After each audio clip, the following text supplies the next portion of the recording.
Boa noite. No Globo Repórter de hoje, mais uma extraordinária aventura do projeto Globo Natureza. Um safari pela selva africana.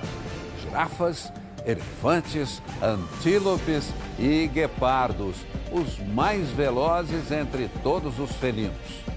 Nossos repórteres dobram o Cabo da Boa Esperança e alcançam o extremo sul do continente, onde dois oceanos se encontram.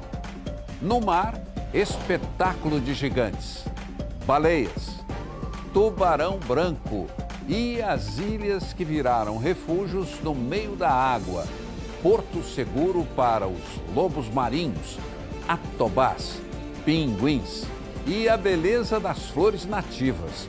Qual o segredo deste surpreendente jardim botânico? Vamos começar nossa aventura?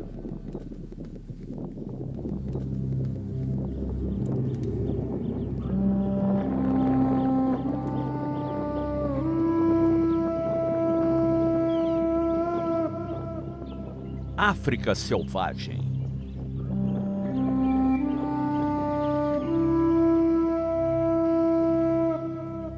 A savana é para os fortes, mas para sobreviver aqui, até eles precisam se camuflar. Um dia da caça, o outro do caçador. É uma luta constante entre a vida e a morte.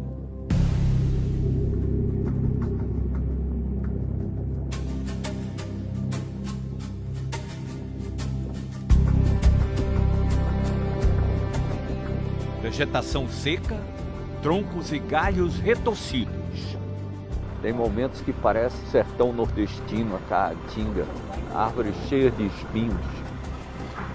E é surpreendente nos safaris é que você vai e de repente surgem os animais.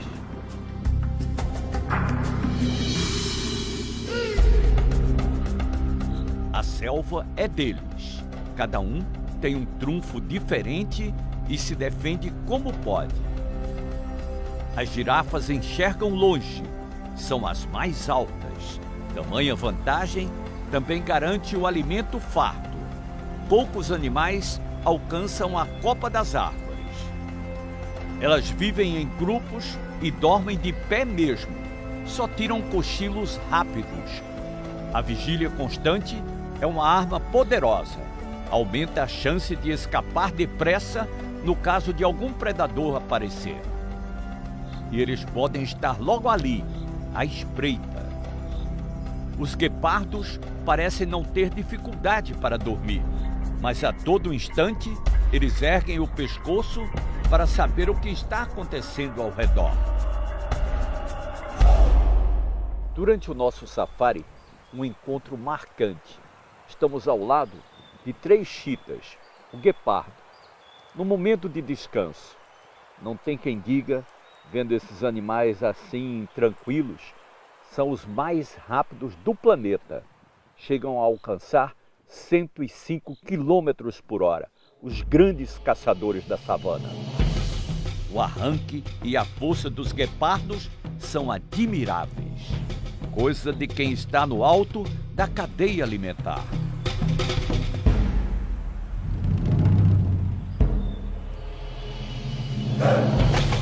O contato frente a frente com um felino pode ser uma experiência fatal. Qualquer movimento atrai a atenção dos bichos.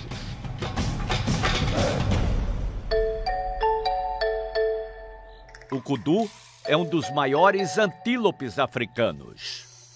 Olhando assim, nesta área aberta, parece ser um alvo fácil. Mas entre os galhos, até os chifres se misturam à paisagem. E ele se confunde com a vegetação da savana. A nossa presença, mesmo silenciosa, desperta os sentidos dos animais. É a lei da selva, alerta máximo.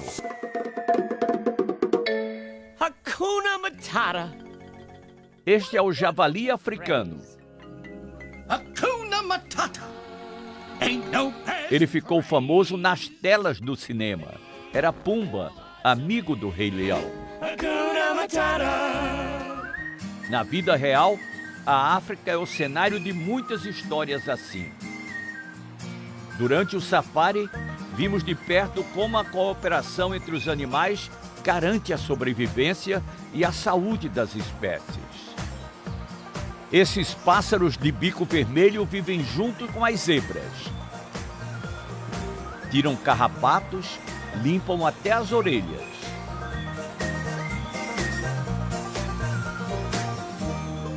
Andar em bando também é muito importante. Os macacos cuidam uns dos outros. Ficar sozinho, cada qual no seu galho, é muito arriscado. Mas a agilidade e a rapidez são o ponto forte desses primatas.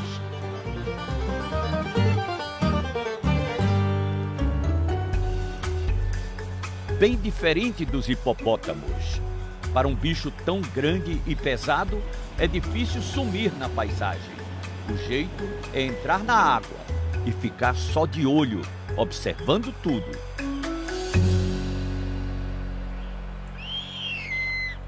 Já as corujas parecem até que vivem distraídas, mas deve ser um truque para não despertar a atenção dos predadores.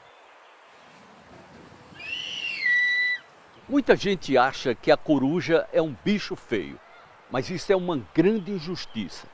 Vejam a beleza daquela ave. É uma coruja jovem africana. As fêmeas desta espécie são maiores que os machos. No reino animal, a grande beleza está na adaptação. O meio ambiente pode parecer hostil, mas o segredo está no equilíbrio. E a savana é apenas uma parte do grande continente africano. Ao longo de nossa expedição, a paisagem foi se transformando. Diante de nós, um mosaico de cores e formas exuberantes.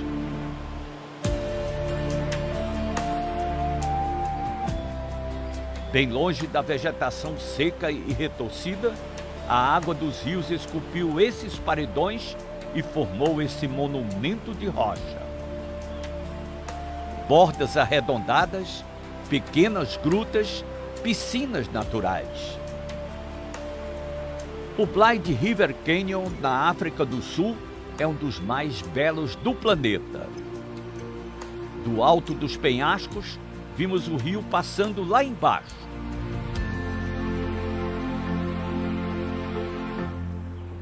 – 1.800 metros de altitude em relação ao nível do mar. Subimos a montanha a pé. E aqui no topo, nós vamos entrar por essa fenda para ter uma visão panorâmica. Janela de Deus é o nome desse lugar. Dá para ver a perder de vista. Só que hoje há uma fumaça muito grande em função das queimadas nesse tempo de seca. Mas quando está limpo aqui, é possível ver até Moçambique, o país vizinho. Tudo isso faz parte da cadeia montanhosa de Drakensberg, que quer dizer montanha onde vive o dragão. Que lugar privilegiado!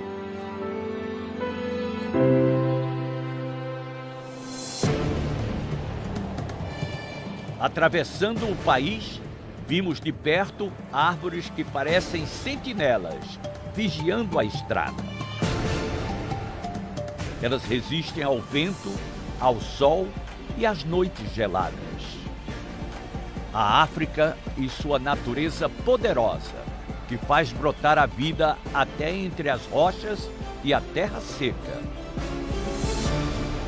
Esta é uma floresta típica de árvores de aljava, do mesmo gênero da babosa encontrada no Brasil. Árvores como estas resistem até 250 anos, mas têm dois predadores naturais. O porco-espinho, que rói o tronco das árvores em busca da umidade em tempo de seca, e os macacos babuínos, que comem as coroas no topo das árvores. Se resistirem aos predadores, elas podem crescer até 9 metros de altura. Essa espécie está ameaçada e é protegida por lei na África do Sul. O néctar das flores atrai insetos, aves e borboletas. Na época mais seca, as folhas suculentas garantem água para os animais, como os macacos babuínos. Seguimos em frente e chegamos até onde os grandes animais não entram. E ainda bem, imaginem um elefante passando nesse bordado tão florido. Nesta parte do território africano, embarcamos num safari muito diferente. Um safari de flores. Nós estamos andando num tapete colorido de flores. É que essa região é especial. New Vaudeville é onde tem a maior diversidade de flores na África do Sul. E nós estamos aqui com um biólogo e geólogo, Eugene. Ele é responsável por toda essa área do Jardim Botânico Nacional. Ele está explicando que esse é um ano especial. Choveu muito e essas flores dependem de chuva. Algumas resistem, outras morrem como a margarida, mas ficam as sementes e depois elas voltam a florescer. Todas essas flores estão renascendo numa área desértica de pouca chuva. These are mostly daisies. Há vários tipos de margaridas aqui. Mix of daisies. Vermelhas, amarelas, brancas, rosadas. Conforme a luz do sol, as cores ficam ainda mais vivas. É extraordinário. Mas o que é ainda mais impressionante é o que não estamos vendo. Muitas dessas flores têm estruturas subterrâneas chamadas de bulbos. That one there is a bulb. Eles são reservatórios de nutrientes. Por isso os bulbos são tão importantes. Eles desenvolvem uma técnica para sobreviverem no semiárido. Durante a estiagem, as flores desaparecem como se estivessem mortas. Mas com as primeiras chuvas, elas renascem e os campos ficam assim. É uma explosão de cores.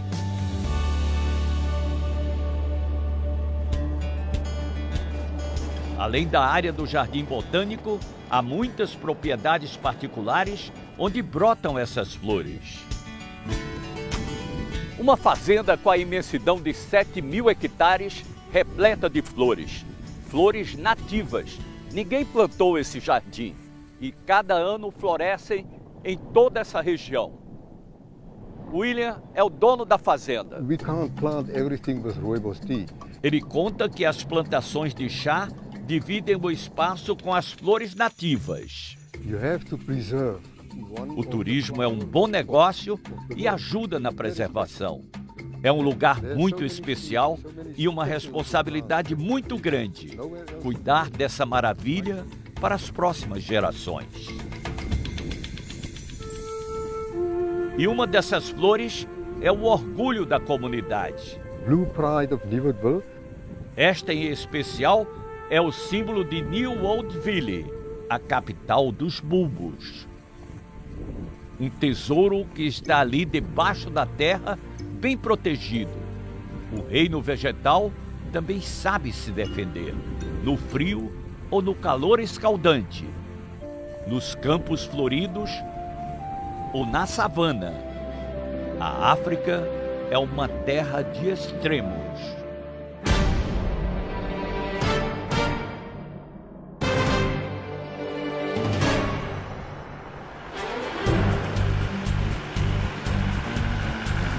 Durante 30 dias, nós atravessamos a África do Sul por rodovias asfaltadas e também por estradas de terra como essa. Agora, nós estamos passando nas montanhas e vocês devem estar estranhando porque Fábio está dirigindo do lado direito. Aqui é mão inglesa. Do lado esquerdo fica o carona. Herança dos tempos da colonização britânica. Subimos a encosta e a paisagem se revela. E no topo da montanha, um canhão de sinalização muito antigo, que hoje representa apenas um símbolo de defesa, de respeito pela natureza. Tudo aqui parece e merece ser divino. Esta é uma das montanhas sagradas da África do Sul, de preservação ambiental, uma vegetação intocada, nativa e de grande raridade. Lá embaixo, West Cape, o grande vale, onde são produzidos mais de 98% dos vinhos sul-africanos. Lá embaixo, os fazendeiros podem plantar, mas aqui em cima, ninguém pode tocar em nada. Flores como esta dependem do fogo para sobreviver. When the fire comes through, it O calor faz a planta liberar as sementes. floats open and releases its seeds. Depois que a vegetação é queimada nos incêndios naturais provocados por raios, as flores renascem de forma exuberante. Mais de 900 espécies de 70 famílias foram coletadas na montanha, sendo que 10% estão ameaçadas de extinção. Essas plantas são chamadas de fynbos, uma vegetação que só existe na África do Sul. Lá embaixo, as parreiras ainda estão crescendo. O produtor de vinhos diz que é um bom negócio e que as pessoas preocupadas com a preservação do planeta, ainda que paguem mais caro, preferem vinhos feitos de forma sustentável. Sustainable way. Amazing commitment to conserving nature. Shelley explica que a maneira como se cultiva a terra faz toda a diferença. É preciso respeitar os recursos naturais, os corredores que dão passagem à fauna africana e ainda fazer um vinho maravilhoso. The wine is so amazing.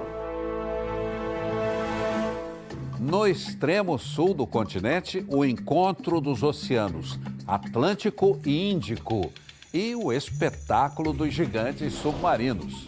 Voltamos já já.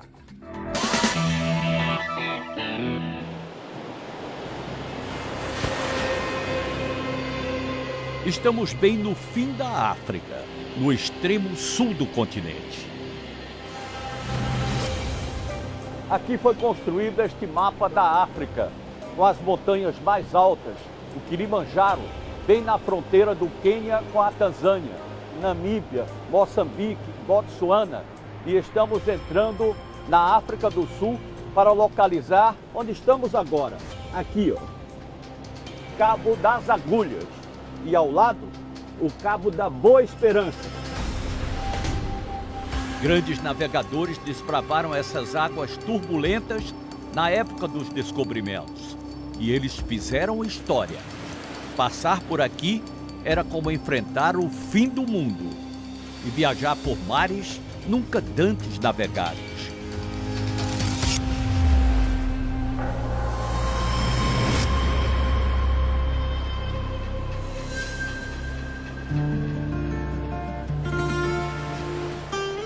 Em 1488, Bartolomeu Dias foi o primeiro português a dobrar o Cabo da Boa Esperança.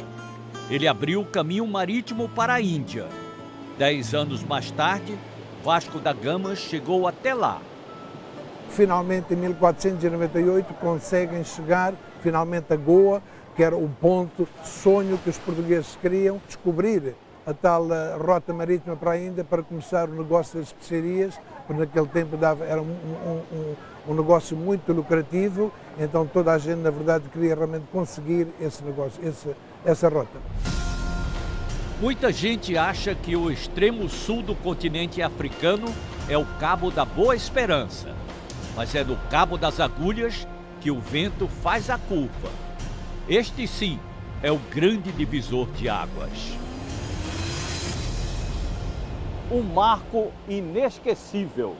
Uma comissão de cientistas estabeleceu que aqui é o encontro dos oceanos Atlântico e Índico.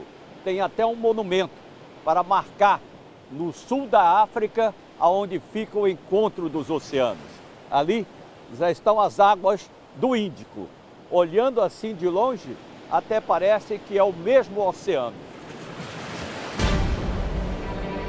A junção desses gigantes revela uma vida marinha riquíssima. Vamos em busca das baleias. Aqui o barco entra no mar já com os passageiros a bordo.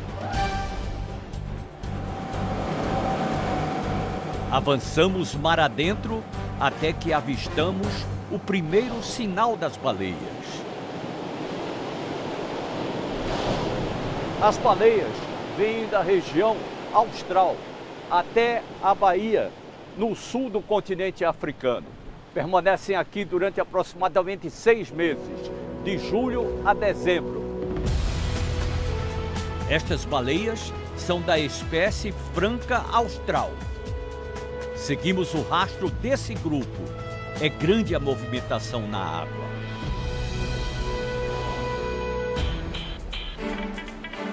Flagramos 4 machos ao redor de uma fêmea. O ritual é assim: uma baleia pode acasalar com até 5 machos seguidas vezes. As fêmeas têm um filhote a cada 3 anos. A população está aumentando.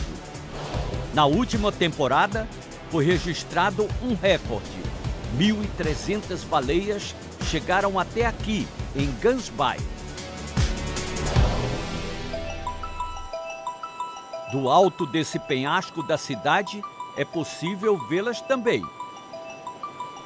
Os filhotes nascem nessas águas mais rasas, em baías protegidas de predadores, como orcas e tubarões. Mas até os grandes predadores do mar estão ameaçados. E muita gente vem até a África do Sul para encontrar o tubarão branco.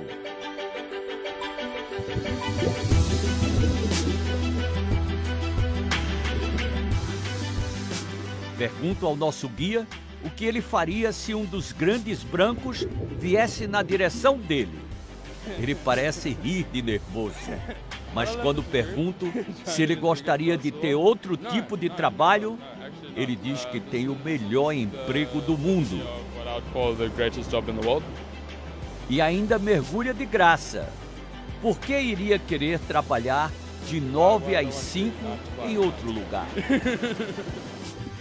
Quem conhece o mundo maravilhoso do fundo do mar pode compreender. Mas para os turistas que pagam para ver, essa é uma experiência cheia de suspense. Será que o temível tubarão branco vai aparecer? Os pássaros estão aqui, voando ao redor do barco, e os seres humanos ali dentro das gaiolas. Aqui o papel se inverte. Eles estão esperando a chegada do tubarão branco. E as aves ficam cercando o barco, atraídas pelas iscas. É muita isca no mar para atrair o tubarão branco. A Bahia é um dos pontos onde tem a maior visitação de tubarão branco. Eles já foram muito mais. Depois, a população diminuiu porque as orcas entraram em ação. Você pensa que o tubarão branco não tem predador? Tem sim, a orca. E muitos deles desapareceram. Até agora não chegou nenhum. E eles ali com roupas especiais, máscaras, todo mundo esperando, na expectativa de que surjam as feras do mar.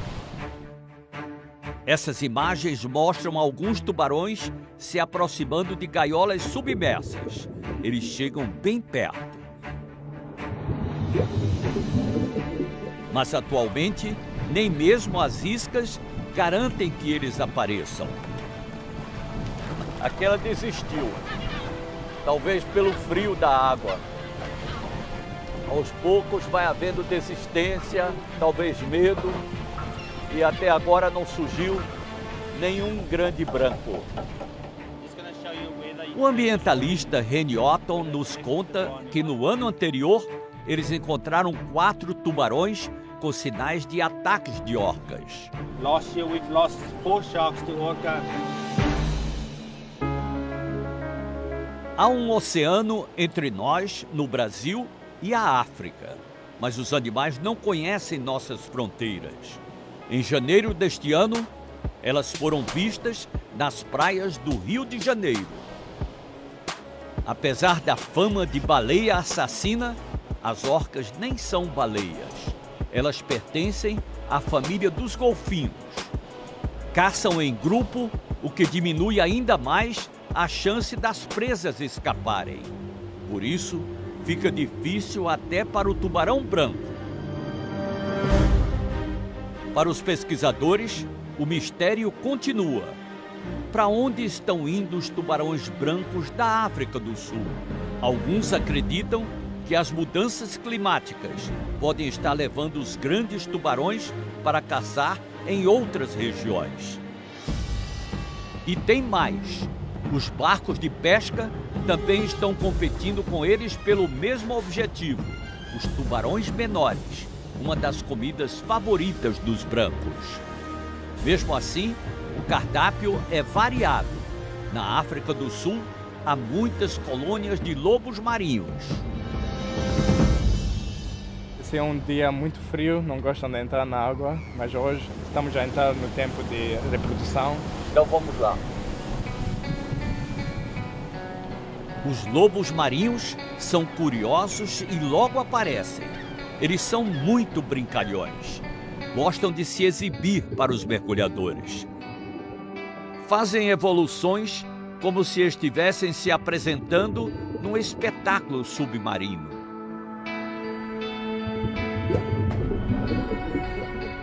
Famílias inteiras se concentram nessa área, no sul do continente africano. Os lobos e as focas são alimentos dos tubarões brancos. No limite entre os oceanos, a vida marinha é ainda mais surpreendente. As correntes marítimas fazem toda a diferença. Nosso guia explica. Basicamente, esse encontro dos oceanos é feito entre as duas correntes principais aqui, que é a corrente fria de Benguela, que vem da Antártica para cima, que é uma corrente lenta, fraca, com temperatura de cerca de 14 graus, fria, permanente. E eu encontro com a corrente quente de agulhas que já vem desde o canal de Moçambique, que é uma corrente muito mais forte, muito mais rápida e uma temperatura média de 20 a 22 graus.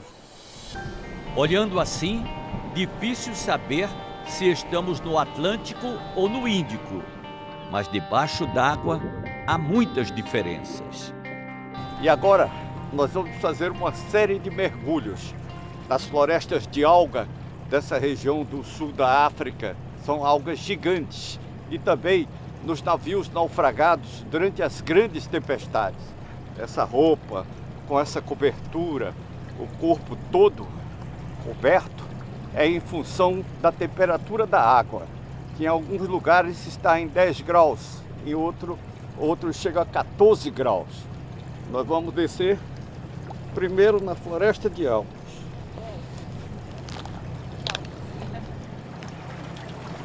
Mergulhar com capuz é complicado, mas é para proteger a temperatura da água.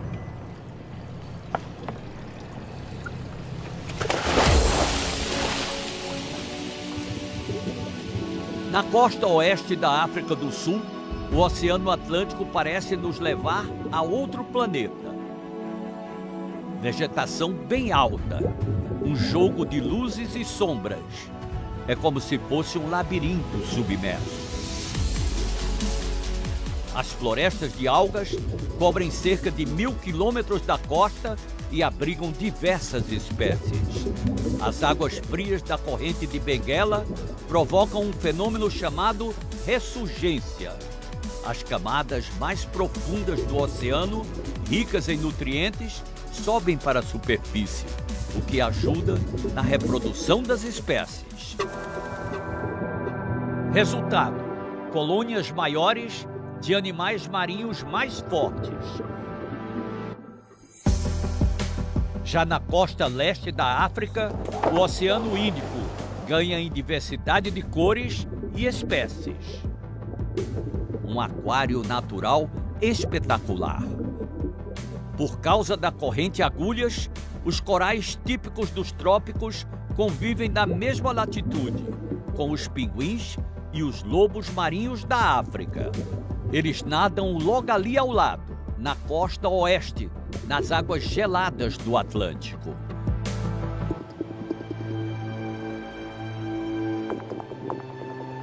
O mar que abriu caminho para tantas descobertas também afundou centenas de embarcações.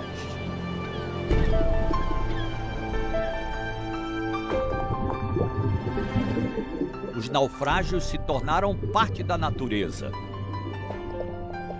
No fundo do mar, ou na beira da praia, junto aos rochedos.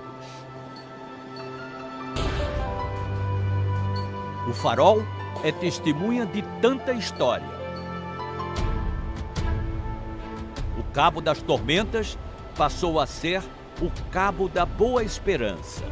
O nome diz tudo: um batismo a ferro e fogo, que selou o destino de muitos povos e de todos que se aventuraram por esses mares. A Ilha Proibida. No refúgio dos lobos marinhos, não há espaço para o homem. É daqui a pouco.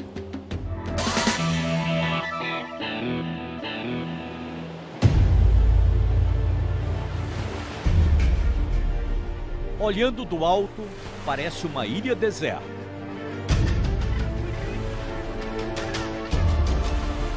Um amontoado de pedras no meio do oceano. Mas esse lugar tem dono. Aliás, são milhares de donos. E eles estão bem ali. Esta é uma ilha proibida ao acesso de pessoas. A ilha pertence aos lobos marinhos.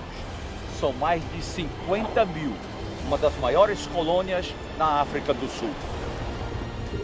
Os lobos marinhos já foram muito caçados, mas aqui eles estão protegidos.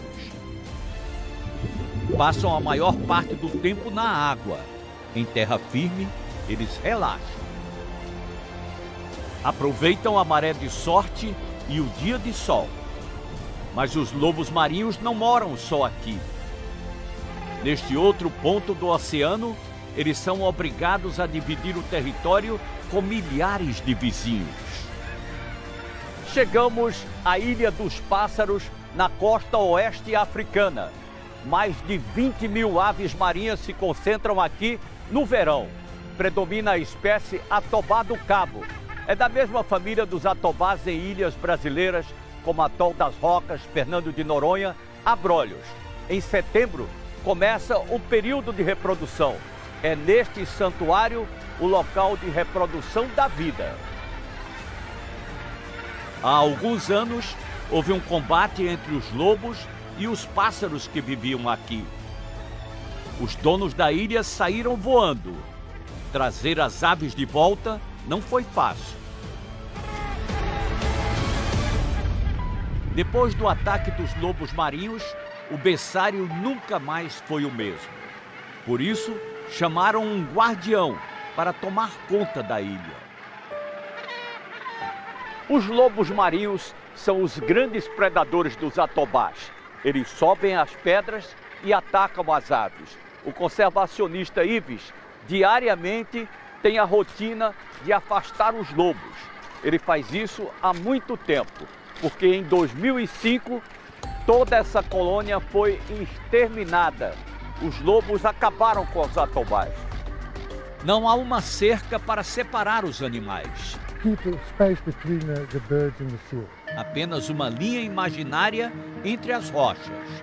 Lobos marinhos de um lado, aves do outro. At this moment, this little environment is very stable. Ives explica que nesse momento o ambiente está em equilíbrio. Mas nem sempre é assim.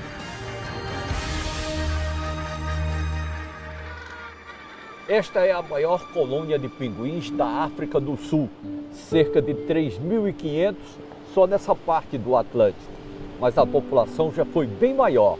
É que essa espécie está em ameaça de extinção. Imaginem só, lobos marinhos, orcas, tubarões. Todos os grandes animais marinhos que vivem aqui se alimentam desses pequenos pinguins. Em terra firme, eles parecem desengonçados e vulneráveis. Mas no mar, eles são exímios nadadores. Rapidez e agilidade na crista da onda.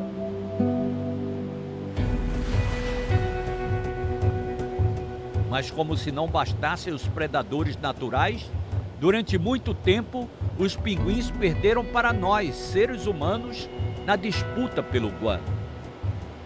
O guano é esbranquiçado, já foi chamado de ouro branco. Riquíssimo em minerais, é formado pelo acúmulo de excrementos de aves. E muita gente utilizava o guano como fertilizante. The farmers are using the guano for fertilizers into the lands. Mas os pinguins precisam do guano para esconder os ninhos e proteger os ovos, que podem ser atacados por outros animais. Por isso, o ambientalista defende a importância da educação, para que as crianças saibam como proteger os pinguins africanos no futuro. Em 2015, foi criado um santuário para recuperar a espécie. Pinguins feridos são resgatados e trazidos para este centro de reabilitação. Aqui, eles são alimentados até que se fortaleçam e possam voltar a nadar livremente. Chegar até esta pequena ilha é uma conquista. Assim que pisam na areia, procuram uma saída para o mar. Logo, os pinguins africanos ganham de volta o oceano de águas transparentes. Um grande momento na pequena ilha dos pinguins.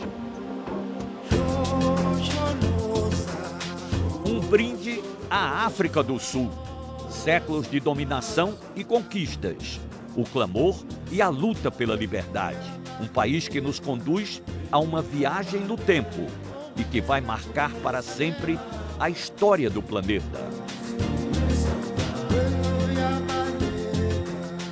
E você fica agora com o Jornal da Globo. Um bom fim de semana e até a próxima sexta.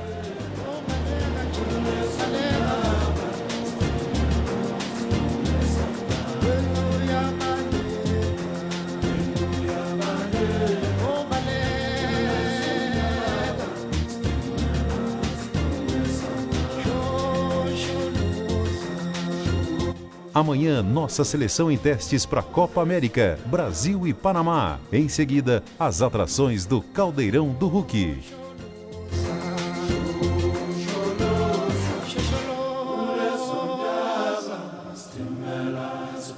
South Africa.